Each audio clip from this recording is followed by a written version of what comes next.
નમસ્કાર ખેડૂત મિત્રો, સ્વાગત છે બધા મિત્રોનો અમારી યુટ્યુબ ચેનલમાં. હું છું આપનો મિત્ર ભાવિ વઘાસિયા. તો મિત્રો, ખાસ કરીને આ વિડીયોના માધ્યમથી આપણે વાત કરવાની છે આવનારી 24 કલાકની અંદર કયા કયા જિલ્લાઓમાં વરસાદની શક્યતાઓ છે તે વિશેની માહિતી જાણીશું. તેમજ વરસાદી રાઉન્ડ બાબતની થોડી અપડેટ, ટૂંકી અપડેટ આ વિડીયોમાં આપીશું. તો સંપૂર્ણ માહિતી જોઈએ તે પહેલાં જે પણ મિત્રો નવા છે તે ચેનલને સબસ્ક્રાઈબ કરી લેજો.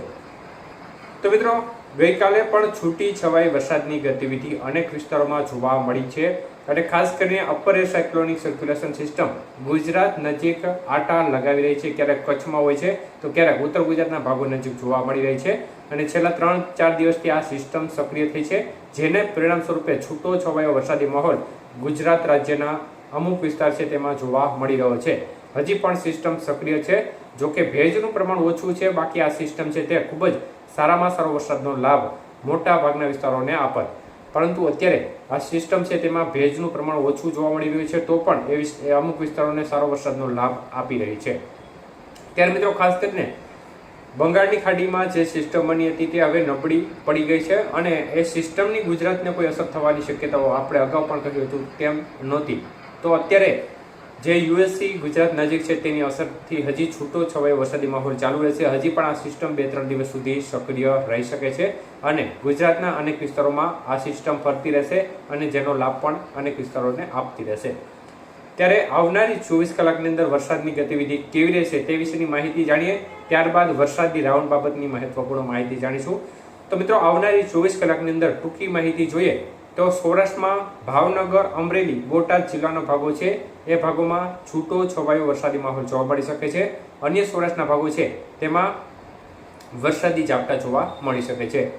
દક્ષિણ ગુજરાતના ભાગો છે તેમાં ભરૂચ, સુરત, વાપી, વલસાડ, દમણ, દાદરા નગર હવેલી, તાપી, નર્મદા, ડાંગ સહિતના વિસ્તારો છે તેમાં છૂટા છવાયા ભાગોમાં હળવો મધ્યમ વરસાદ જોવા મળશે. મધ્ય પૂર્વ ગુજરાતના ભાગોમાં ગઈકાલે સારી વરસાદની ગતિવિધિ જોવા મળી હતી, જેમાં મધ્ય ગુજરાતના ભાગોમાં આણંદના અનેક વિસ્તારોમાં જોરદાર વરસાદ જોવા મળ્યો હતો. ધોળકા આજુબાજુ પણ વરસાદની ગતિવિધિ સારી હતી.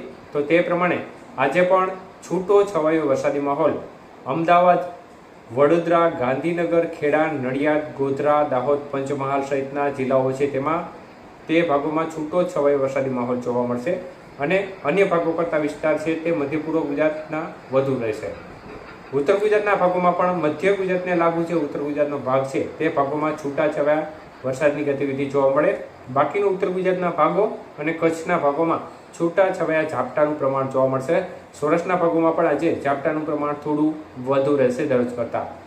તો આજે એક પ્રકારે વાતાવરણમાં થોડો વધુ ફેરફાર જોવા મળી રહ્યો છે. અનેક વિસ્તારમાં વહેલી સવારથી ઝાપટાનું પ્રમાણ જોવા મળી રહ્યું છે તે આજે યથાવત રહેશે અને હવે જેમ દિવસો પસાર થશે તેમ તેમ ઝાપટાનું પ્રમાણ પણ વધતું જશે.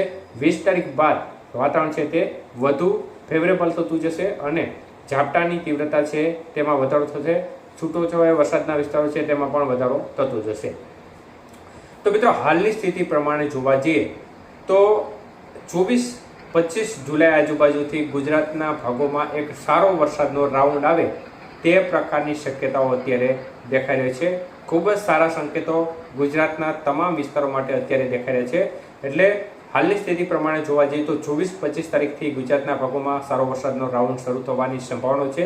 આપણે હજી પણ 2 દિવસ બાદ સંપૂર્ણપણે સ્થિતિ સ્પષ્ટ થયા બાદ અપડેટ આપીશું. અત્યારે આ એક આગોતરું એંધાણ સમજવું અને હાલ 80% જેટલી શક્યતાઓ ગણીને ચાલુ 24-25થી સારો વરસાદનો રાઉન્ડની શક્યતાઓ ગુજરાતના મોટા ભાગના વિસ્તારોમાં દેખાઈ છે અને આ રાઉન્ડ છે તે ખૂબ લાંબો ચાલે તે પ્રકારની શક્યતાઓ પણ છે અને ઓગસ્ટના પ્રથમ સપ્તાહ સુધીમાં અનેક વિસ્તારોમાં વરસાદની ગતિવિધિ છે તે ખૂબ સારી રહે તે પ્રકારની શક્યતાઓ અત્યારે બનતી નજરે પડી રહી છે. એટલે આપણે આશા રાખીએ કે આ વરસાદનો રાઉન્ડ છે તે ગુજરાતના ભાગોમાં સાર્વત્રિક આવી જાય અને સમગ્ર ગુજરાતને તરબોળ કરી દે તો જે પણ ખેડૂત મિત્રોની ચિંતા છે તે પણ દૂર થઈ જાય. એટલે હવે ટૂંક જ સમયની અંદર મેઘરાજા છે તે એક સારા વરસાદના રાઉન્ડ સ્વરૂપે ગુજરાતના ભાગોમાં આવી રહ્યા છે અને આપણે આશા રાખીએ કે આ વરસાદનો રાઉન્ડ છે તેમાં અનેક વિસ્તારોમાં નદી નાળા છલકાવી દે તેવો વરસાદ થઈ જાય તો ચોક્કસપણે ખેડૂતોની ચિંતા છે તે પણ દૂર થઈ શકે છે.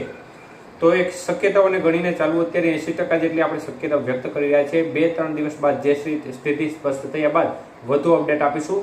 એક મજબૂત સિસ્ટમનો રાઉન્ડ હશે તો ચોક્કસપણે આ સિસ્ટમના કારણે ગુજરાતના ભાગોમાં સારા વરસાદની શક્યતાઓ અત્યારે આ રાઉન્ડમાં દેખાઈ રહી છે. ધન્યવાદ.